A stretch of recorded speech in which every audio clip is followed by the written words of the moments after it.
Stephen Skargek, Kingdom of Sweden, Mrs. Inga Udvert, and the High Commissioner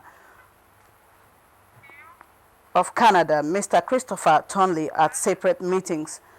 News on NTA International. More reports after the break.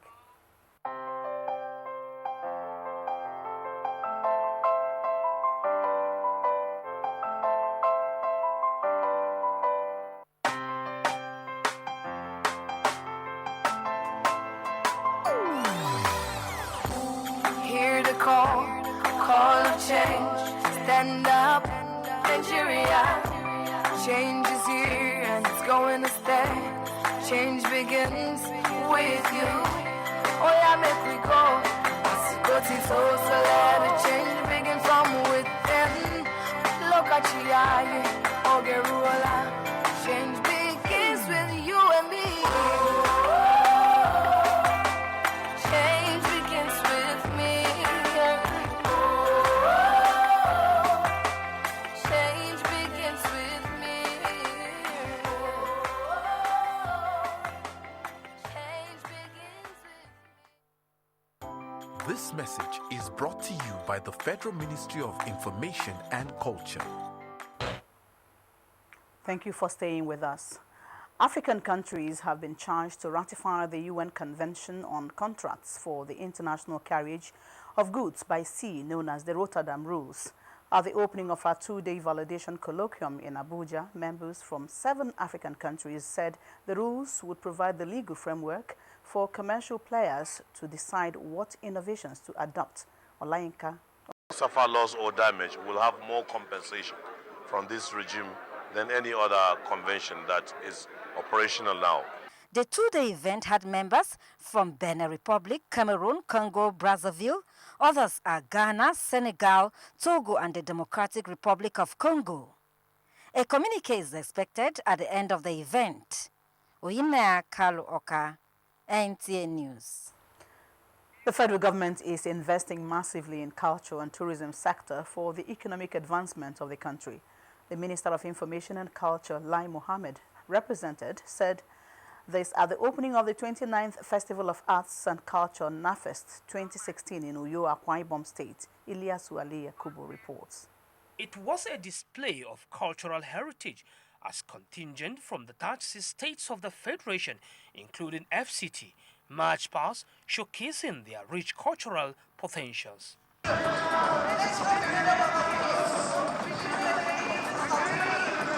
Information Minister Lai Mohammed, who was represented by the Permanent Secretary Ayotunde Adeshuba, said the exchange of cultural heritage will no doubt promote mutual understanding and peaceful coexistence among Nigerians. The celebration of Nigeria's rich arts and diverse culture through NAFES has continually provided the opportunity to showcase and create more awareness about the creative potentials of Nigeria's culture and traditions, and consequently enrich, strengthen, and unite us as an indivisible nation.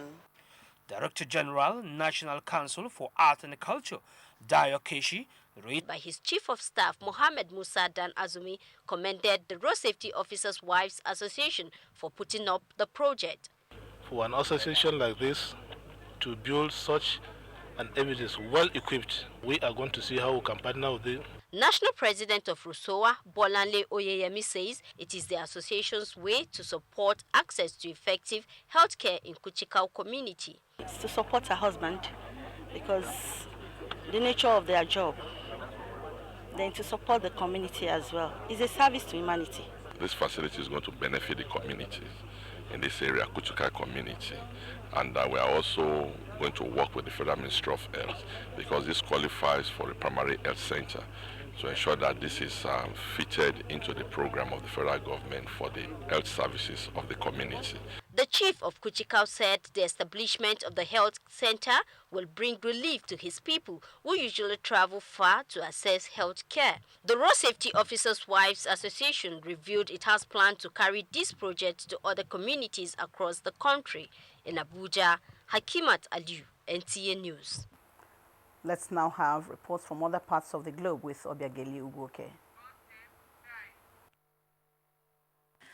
The Ethiopian government has launched an investigation after more than 50 people died at a religious festival over the weekend. The African Union has stated that it welcomes the decision by the East African country to investigate the cause of a stampede that killed 52 cities, trying to persuade people to evacuate their homes. Obiageli Ugoke, NTA News. Super Eagles begin up preparation for Russia 2016 World